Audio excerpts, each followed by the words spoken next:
जीवन र जगतका विषयमा यस्ता अनमोल भनाइहरू यहाँ समेटिएको छ जो निकै मनाइन योग्य छन्। हामीले कुनै पनि समयको प्रतीक्षा गर्नु उचित छैन, बरु हरेक समयलाई विशेष बनाउने प्रयास गर्नुपर्छ। पानीलाई जतिसुकै तातो बनाए पनि केही समयपछि आफ्नो मूल स्वभावमा फर्किएर शीतल हुन्छ। यही प्रकार हामीमा जति क्रोध भए र अशान्ति भए पनि यसलाई क्षणिक रूपमा मात्र लिनुपर्छ। हाम्रो मूल स्वभाव त हर बखत खुसी र प्रसन्न रहनु हो। खुट्टामा लागेको चोटले सम्हालेर हिँड्न सिकाउँछ। मनमा लागेको चोटले समझदारी साथ जिउन सिकाउँछ।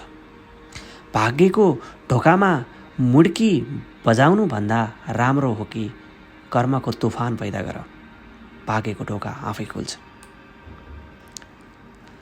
पानीमा डुब्न साथ कसैको मृत्यु हुँदैन। मृत्यु तब हुन्छ जब पानीमा तैरिन जानिँदैन।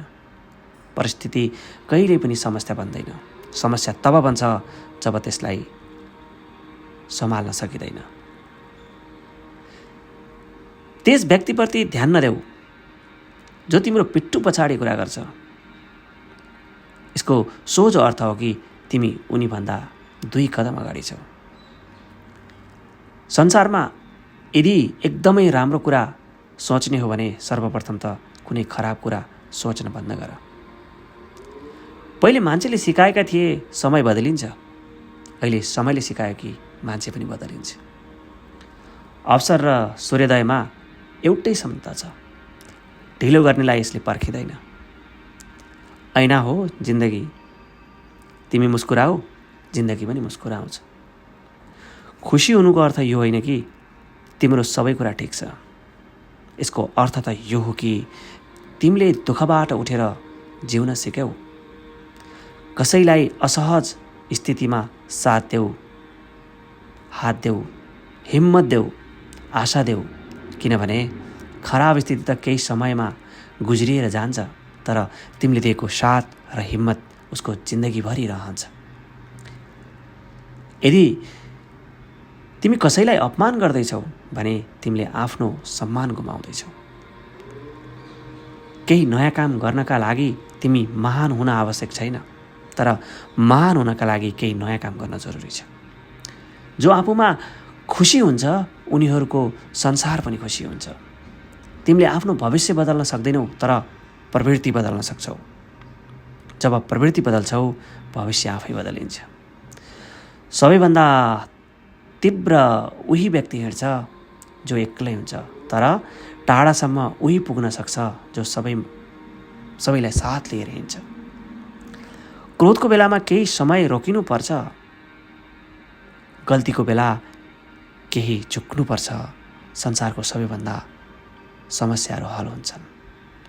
जिन्दगीलाई बुझ्न बहुत मुस्किल छ।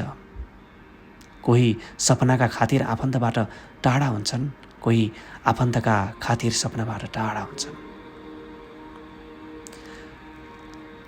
जसलाई जे भन्नु छ भन्न दिनुपर्छ। तिमीलाई के फरक पर्छ? यो समयको कुरा हो। समयको समय आउँछ।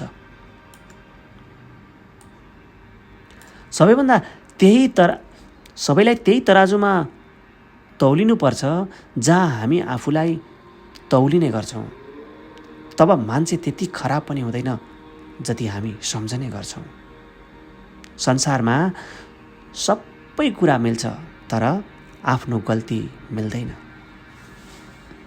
खुसीबाट सन्तुष्टि मिल्छ, सन्तुष्टिबाट पनि खुसी मिल्छ, तर यसमा धेरै फरक के छ भने खुसीले थोरै समयका लागि सन्तुष्टि मिल्छ, जबकि सन्तुष्टिले सधैँका लागि खुसी मिल्छ।